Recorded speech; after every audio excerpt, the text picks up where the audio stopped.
Howdy guys, it's Bronzy. I wanted to throw my thoughts out there on the movie Warfare. I went and saw this, Adriana and I, we went and saw this on Sunday, which is just a few days ago. And I kept seeing the reviews for it, and it kept saying, oh, Rotten Tomatoes has it at 100% or 90%, whatever it was. Like a 98%, I want to say. And I kept thinking like, oh man, I don't know. Alex Garland, I really liked Ex Machina. I wasn't the biggest fan of what I did see of Civil War. I'd like to rewatch that one and maybe give it another try, but I just wasn't really interested. But I know Alex Garland is a good director, a good writer, and he wasn't the only one that directed this film, but he was the selling point of it for me, at least. It gave me a reason to really push to watch it. The reviews, though, kind of had me on edge. They kind of had me thinking, like, I don't know about this. You know what I mean? Like, it's a fucking, you're giving it 98%. That's almost a perfect score. I'm going to say right now that I don't normally give perfect scores to really anything. I think that there is always like something that is possibly like wrong with something to make it like you can't full on give something a perfect score, then that everything's a perfect score at some point. You know what I mean? So it's kind of weird like that. But this is the closest I think I could be. Besides, like, movies that I love personally, like The Dark Knight and Big Lebowski, there are certain movies that, yeah, I'd be like, oh, it's 10 out of 10 for me. I'd watch that again and again and again. Warfare is a movie that I don't know if I'd watch like multiple times, but it is a movie that I think is pretty much a 10 out of 10. I don't think the reviews are lying. I don't think Rotten Tomatoes is wrong on this. It's as close to a perfect hour and a half war movie that I've seen since I don't know how many are an hour and a half, but I was getting, and this is going to sound like blasphemy for the people in the back, people in the front too.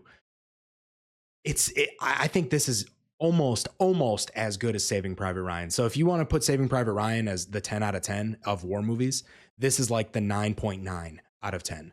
This movie was really, really well put together. You could see how much the actors put into it. You could feel it from the writing. It felt real.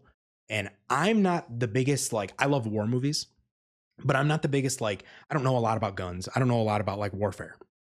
I'm just some dude who sits behind a computer or in front of a computer. This felt like I was genuinely in the fight at times. And I know it sounds kind of corny, but I did. There were moments where the sound of the movie would go quiet for a second, and it was like real time quiet. And then a bomb would drop, and like the whole theater erupts, I erupt. Like it was an out of body experience at times watching this.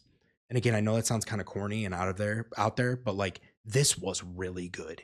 Like this was very, very good. And it's good, I think, because there's no drama. I mean, it's dramatic, obviously. Like, it's a bunch of Navy SEALs surrounded by a bunch of enemies. They're being shot at, bombarded by just a whole entire, like, pretty much village of people, like an army of people practically.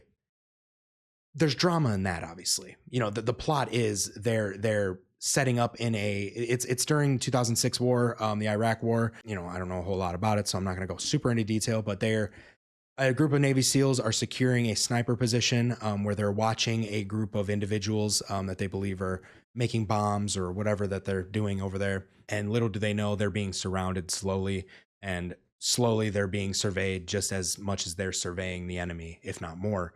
And from, I'd say, like the first like 20 minutes is them setting up. They get into the house, they take over the house, get their positions together, they start watching. And something this movie does that's really, really cool is while they're inside the house, you don't really know what's going on outside until it shows a guy looking out the window at something, and then you as the audience gets to see what he's looking at. You get to kind of, maybe he's looking at this guy walking, but you're looking at the windows and all this stuff, or the other way around.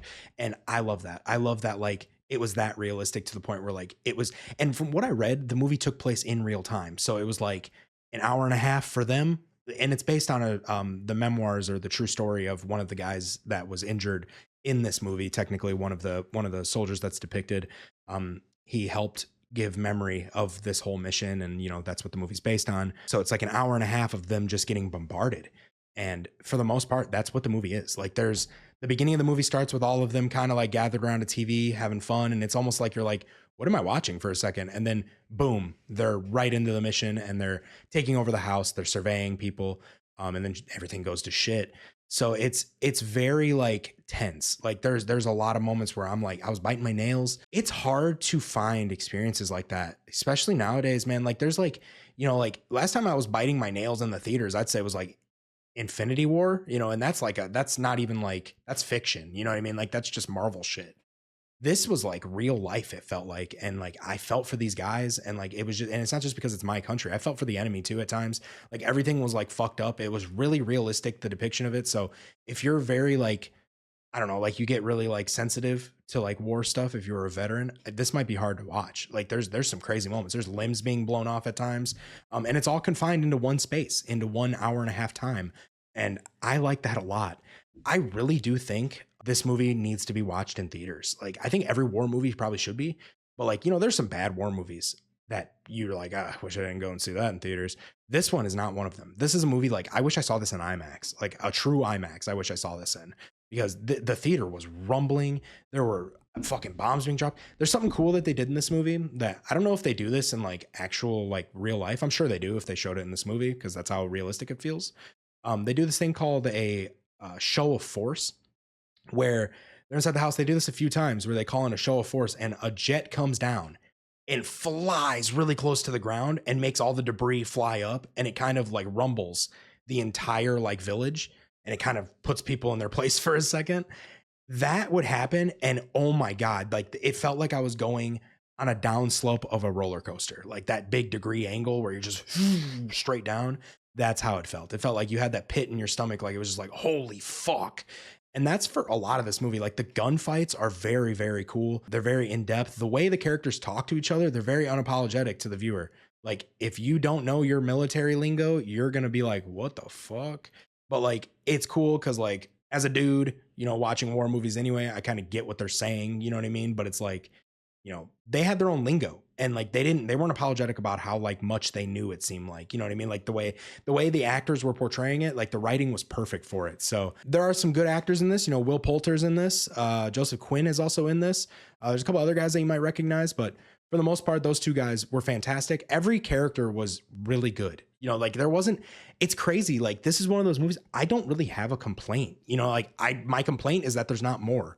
And I think that this movie is a really good example of like, you can have a war movie and not have drama. You can have a war movie and not have like the entire platoon die. No spoilers here, but I'm just saying like in general, like as like an example, you can have like a war movie that's not like Lone Survivor where everybody dies. You can have these kind of movies and like, it just ends. It does. It just ends. And it's like, that was the mission. That's what they went through. And this makes me feel like if they could do these in theaters, I would love to have Alex Garland and I forget, Mendoza, I believe his last name is, the guy who also, Ray Mendoza as well, and Alex Garland. Yeah, it was directed actually by Ray Mendoza, who's an Iraq veteran as well. So it's Ray Mendoza and Alex Garland put this together.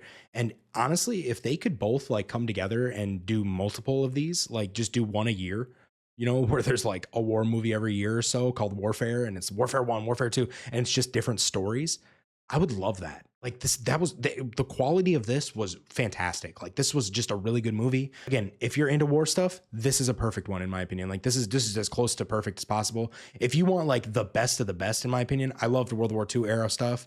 So like I would say Saving Private Ryan is still like the greatest war movie ever made. The length of it, just the acting, the in general in depth of it, still one of the best ever. This is very close though. And I'm not trying to disrespect any other war movies that might have been really good over the years, but like Band of Brothers is like really close too. Like that's up there. That's a TV show though, so they had a lot more time to show you stuff. This was an hour and a half of just pure adrenaline, and I think it's really good. I think this is something I could see people, I don't know, it's kind of gory, but like I could see schools showing this movie as just like a depiction of how the Iraq war was. So with that being said though, I'm going to get out of here. I recommend this movie 10 out of 10. I think this is as close to a perfect war movie as you can ever get. Let me know if you agree. Let me know if you disagree. This movie's fantastic though. Take your dad or your grandpa or somebody to see it. Somebody who understands war. Take him to see it. With that being said, Ronzi out.